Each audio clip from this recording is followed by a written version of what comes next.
Welcome back everyone to the channel. It is the weekend. We are a day away from playing Ipswich Town, and of course Ruben Amorim will have his first competitive game as Manchester United head coach. I do have to say, however, if you hear a sound in the background, that is just a fan that I have on. It is extremely hot where I am, so if I put it off, I'm going to be sweating on this particular video, which is something that I do not want to be doing right now. But let's get into it. It's quite a lot of things to get into. Ruben Amorim had his press conference yesterday, but he also had an interview with Gary Neville. As we do know what Gary Neville likes to do, always wanting to speak to the new Man United coach, manager, etc. He did it with Ten Hag, and he certainly has done it with Ruben Amorim. And there are quite a few quotes that I want to get through. And of course, we want to speak about his press conference and what he said about the team as well. And of course, we will be speaking a bit about Ipswich Town and what we can expect of them tomorrow. So, Ruben Amorim himself, as Ronaldo calls him, is a poet. And he has a very, very good manner of speaking.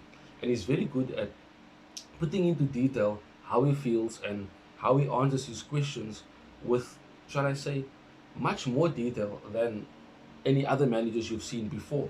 Most managers normally try to deflect from questions. However, Ruben Amorim has showed, from what I've seen in these press conferences and the interview with Gary Neville, he's shown a sense of confidence, a bit of cockiness as well, but he's very, very good at using what the interviewer or the journalists ask him and manipulating the answer into understanding what he is trying to say.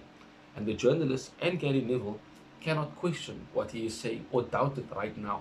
And I said in the previous video, it's in the proof is in the pudding, so time will tell just exactly where Ruben Amorim will be taking us as a club.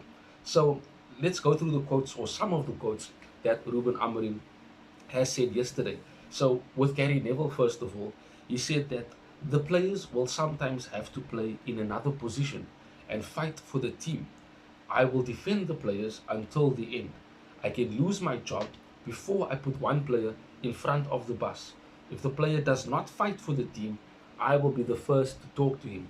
Now we know, in previous years, ever since Sir Alex retired, there's been a mentality issue at the club, a work ethic culture that has been completely eradicated over time after Sir Alex retired.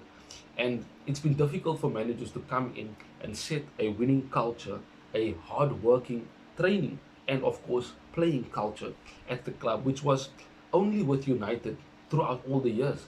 But hearing that Ruben Amorim is going to be hands-on with this particular situation, and if he sees a player not fighting for the team, he'll speak to them himself. So we've seen a lot of kind, good, a very joyous spirit from Ruben Amorim so far, but we're not really sure if he's got the cojones to actually put these players into their place, give them the hairdryer treatment as we know Sir Alex used to do.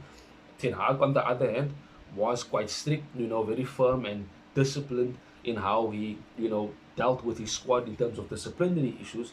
So it will be interesting to see Ruben Amorim and how he deals with the players that we know sometimes decide not to run, not to work hard, not to track back, etc. So it will be interesting to see how he deals with these players and what he will do to either punish them or, of course, replace them in the team. Now, of course, there were many other quotes that he also gave from his press conference, and I do want to go through a few of them. So let me start by this one. And he said that the Manchester United players want to play. In this first moment, they just want to play. It's easy, so in the future we will see. You can watch them on TV, but you have to train with them to see if they can play in different positions. Everyone wants to play now. If they have the opportunity to play as a goalkeeper, they will. Now that in itself gives a bit of an alarm for yourself in your head. And it's simply because how is it that we are wanting to see change overnight, instant gratification? The journalists want to see certain players playing at the top level in Ruben Amorim's system, but 95% of the squad hasn't even played in a 3-5-2 or a 3-4-3 or a 3-4-2-1. They've never played in these systems. So they need to be understanding a different type of way to play, different types of instructions in order to execute Ruben Amorim's tactics to the T. Now, you can't at any given stage in a competitive sport, expect that when somebody new comes in, he's going to be having changes within the first couple of games that he plays, or the first couple of games that he's in charge of. That would never happen. Because if we win Ipswich Town tomorrow, people are going to be looking at, Ruben Amorim won and everything. But the real hardcore fans will look at it as like, it's 3 points, we move on, great stuff. Whatever happens good in the game, we'll talk about it. But it's not going to be a full celebratory mood if we just win Ipswich Town tomorrow, especially with it being Ruben Amorim's first game only. So he knows himself that his players haven't played in the tactics that he wants to bring to the club and the tactics that he wants to use at Manchester United. But he certainly will have to look at them in a much deeper sense in order to find out if they, one, have the talent to play in his team, and two, have the ability to take the instructions and tactics on and execute it perfectly on the pitch for him.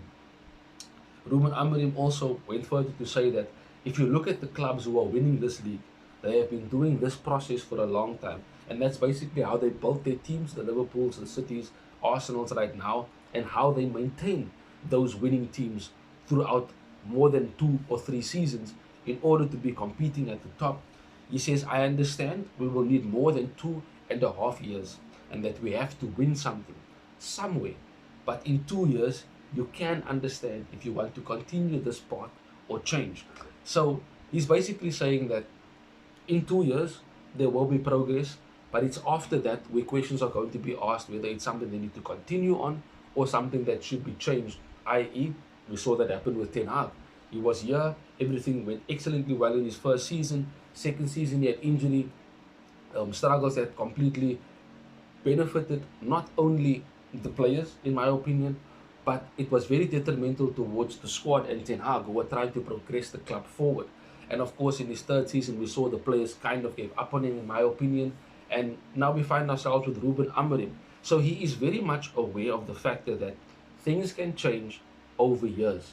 And if that does happen, then there will be questions asked. And he knows that he will have to assess where he is, if he's making progress, or if he's only stagnating and not moving forward. He did say that he believes in the squad, he believes in the players, and it will come down to them and actually them putting, as I said, his tactics into practice and ensuring that they execute it on game day every single time consistently. He did say that when I start this week, you can say it's just 1 week and 3 training sessions, but they are open to different things. The players, of course. The only thing I ask of them is to work hard work, and that you have to believe in the ideas. Amorim also said very much so that the players lost belief in Erik Ten Hag, and he says this can basically be because when you are playing and you see certain things not working, you start to doubt yourself as a player, one, and also you doubt exactly what you are being asked to do. You ask yourself, am I supposed to be in this position? Am I supposed to be making a pass instead of shooting? Am I supposed to be tracking back to a certain point or not? And these things kind of affect how players play their games for certain managers. And you see the results. You see the lack of intelligence when they are playing on the pitch. So I would like to hope that Ruben Amorim is able to get more out of these players and ensure and hope that they can take the tactics onto board and start playing at the level that we are expecting them to, but also at the level that we know some of these players can get to based on their potential of their ability. Furthermore, he did say that football these days is different, and I think I am the right person for this moment. I am a young guy. Now, he uses that because they asked him about how he viewed Mourinho's time coming into Chelsea when he was young, the up-and-coming manager in Portugal, and we know the history of what Mourinho did, after he was at Chelsea and, of course, left Chelsea. And Ruben Amorim very much quickly put that and nipped it in the bud and said that it's different. I'm a young guy, times are different, so he knows and he feels that he knows what the players will be wanting because he's been a professional. He knows the feelings, that they go through of starting, being on the bench, struggling with the manager, struggling with teammates, coming into a club, being a new player. These are all things he understands, and I think he will be able to empathize with a lot of the players and use that to create better bonds, but also to have a better sense of man management in order to have much more harmony within the squad. But time will tell. The proof is in the pudding. I will keep referring to that. So, all in all, Ruben Amorim himself speaks well. And I think that he certainly has a long way to go before he can be looked at as the man to be taking Manchester United forward, to be competing for the highest trophies and honours. But we need to be realistic. Nothing's going to happen overnight. Nothing certainly will be happening immediately with the Ipswich game or even after that. We have to be patient. We have to see what he's going to do with these players. And of course, when the transfer windows do come, it's going to be interesting to see the type of profile of player that he wants to bring in, but also who he will want to bring in order to strengthen the team, but also play his tactics to the T, as I continue to say. So it's Ipswich Town tomorrow. We know Kieran McKenna was one of the assistant coaches under Ole Gunnar Solskjaer at Manchester United, and a lot of us wanted him to take over before he left the club to go to Ipswich Town. But he done well there, winning the championship, ensuring promotion, of course playing good football. A lot of people were looking at him as wanting to come in to replace Ten Hag. There were talks about him coming in before Ten Hag, even as Manchester United manager. In my opinion, thankfully that didn't happen because of one, his experience. But time will tell. Things can happen in the future. We don't know. But right now, he's doing a good job. They might be 17th in the Premier League, but the way they play football is not a result of where they are in the table. They won Spurs before the international break, like we won Leicester City. And certainly that was an indication of just what they are capable of when they are on it. And for us playing away from home, it's never been a very good state for us. So for Ruben Amorim, it's a very difficult game in my opinion, because Kieran McKenna will know some of the players. He will know in his mind how these players think, and he will use that to his advantage. These players, the club itself, the fans of Ipswich Town will be up for it. It's Man United coming to town. They have a new manager. They're probably going to be playing with a new system. So the players will be up for it. And if we do not match their energy, we certainly can be looking at a loss. But I do believe that Ruben Amorim will be getting the players fired up.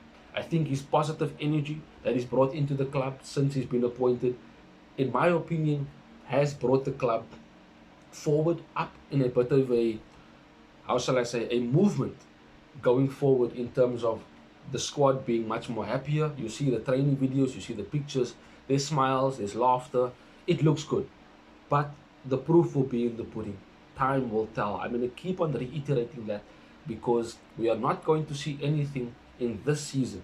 If we go on to win the league this season, trust me, I'll be one of the first people to be screaming at the top of my lungs, glory, glory, Man United. And I'll be one of the worst people to be as a rival fan. However, we need to be realistic. We might not even make top 4. And that could easily be dependent on the squad that we have and the way the Premier League has strengthened, with the clubs above us also trying to finish as high as they can. And those are the Aston Villas, the Tottenham Hotspurs. Nottingham Forest laying up there in the top 4 is a bit of a problem, but you expect it to kind of fall as the season goes on.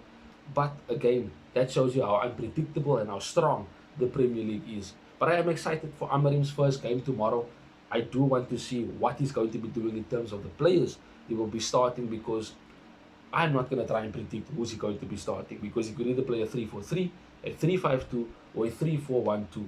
And in all three of that, the players could be playing in any positions. Of course, defenders will play in defensive positions, but moving forward from the midfield to the attack, there's so many options that he can use. There's so many types of ways he can set up with different players in different positions. So because of that factor, I want to see for myself what Ruben Amorim is thinking in this first game, and where he will be putting certain players and what he sees of them, and where they will be performing the best for his system.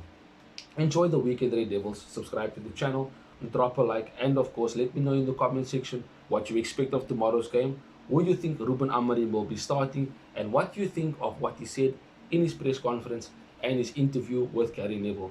Have a wonderful day further till we see each other again soon, Red Devils. Bye bye. Thanks for watching. If you want more content on Manchester United, like, share and subscribe.